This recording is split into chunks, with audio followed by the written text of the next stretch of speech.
Sir, aluminium utensils you spoke about. I want to understand the utensils in a bit of a detail.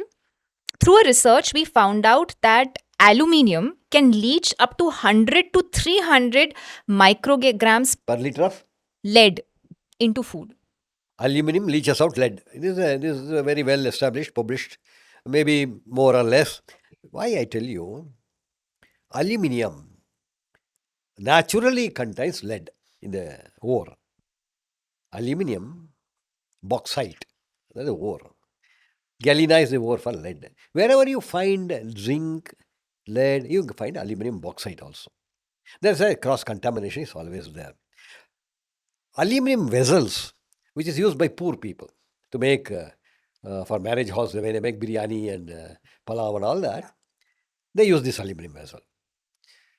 When they heat it, if this acidic, it depends upon the pH, the acidity, alkalinity of the water in which they cook. The leaching also varies.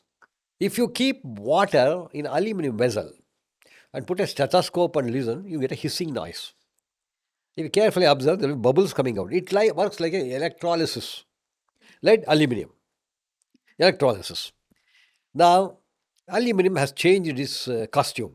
It has become indalium and all that. Even this indalium is banned in America. What is manufactured in India by big companies are banned. They found a lot of lead in that. It came in all the papers. Therefore, aluminium in any form contributes to leaching of lead into water or food or whatever it is. It's very well established. The pressure cooker, pans, other cooking utensils are all containing very high amount of lead because they're all aluminum based, zinc based. Zinc, lead is part of zinc. It comes as a byproduct in zinc industry. India lead zinc. In Rajasthan, they produce a lot of zinc. Lead is a byproduct. That's one of the sources of lead. Zinc mine. Now we don't have that many lead mine. We don't have, all are exhausted. We are getting from the zinc mine. Lead as the byproduct.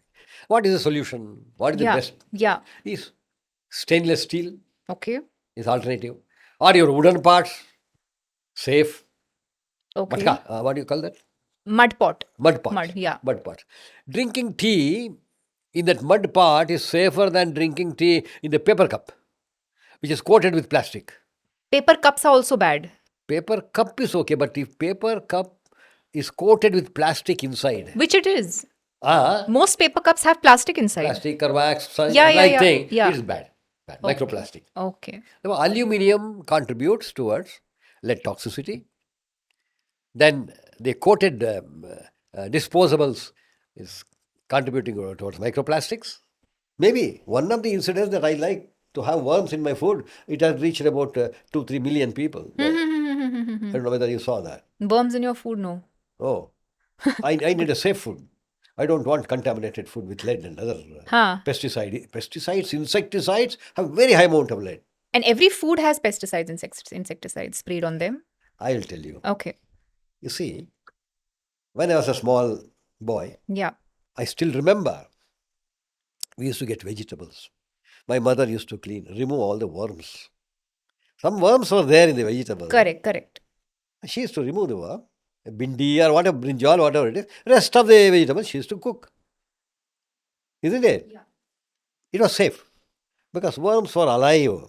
Today, there are no worms in any vegetable. You buy vegetable, cut it and put it, cook it and eat it because there's so much of pesticide, insecticides are used, there are no worms. When you eat that, when worms are not surviving, do you think I and you will survive? Beautiful, yeah. To your child, you should never give that kind of food. Give that kind of food where there is no pesticide, organic, that's what they call Yeah. organic. Yeah. Today, they use so much of urea, pesticide, insecticide, the soil has no earthworm. Correct, yeah. Dig, no earthworm. We need earthworm.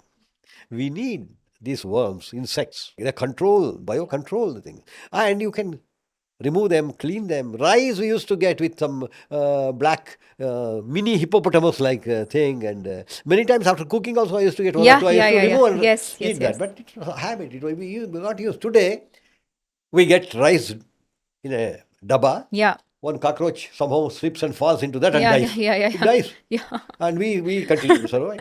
Whether it's a plastic rice, whether it's a pesticide, insecticide, loaded lead. See these fruits these days. Earlier days, mangoes had a shelf life, shorter shelf life. Yes. Whether dasheri or whichever it is. Now, they have longer shelf life because they're coated. Apples are coated with wax. Calcium carbide Okay. used to ripen the fruits faster, particularly bananas, mangoes. Mangoes. They Which has put it led? in a godown. You know, these are all unethical practices for two reasons. One, knowingly they are doing it unethical. Unknowingly they are doing it innocence. They cannot be innocents or ignorant people Correct, correct, because correct. our life is in their Yes, hands. yes, yes, yes. Therefore, we get exposed to lead. This water you gave me is some mineral water, is it? Okay. Label is not there. Some of this, because we don't want to advertise any company. Sure, sure. There's no. I know, Yeah, I yeah, understand that. yeah. Suppose if this were to be from a particular company, doesn't matter, on that they print, carbohydrate 0, protein 0, lipids 0, as if they should have all that. It will become panak, juice. They say they are 0, 0, 0, safe to drink. But can they say mercury 0, lead 0, cadmium 0? Can they not do that? I'm more concerned about that. If there is some sugar or fat, it is not going to kill me. If there is some lead, cadmium, mercury in this water, can they not put it? This is a requirement. What are the requirements again, sir? Just for the viewers. There are 7 toxic substances WHO has recommended. If you enjoyed watching this content, you can watch the full in-depth video on the Body to Being podcast hosted on Shlloka YouTube channel. To continue watching shorter pieces of this content, you can subscribe to Shloka Clips on YouTube. Don't forget to like this video and follow us on Spotify. Pranam.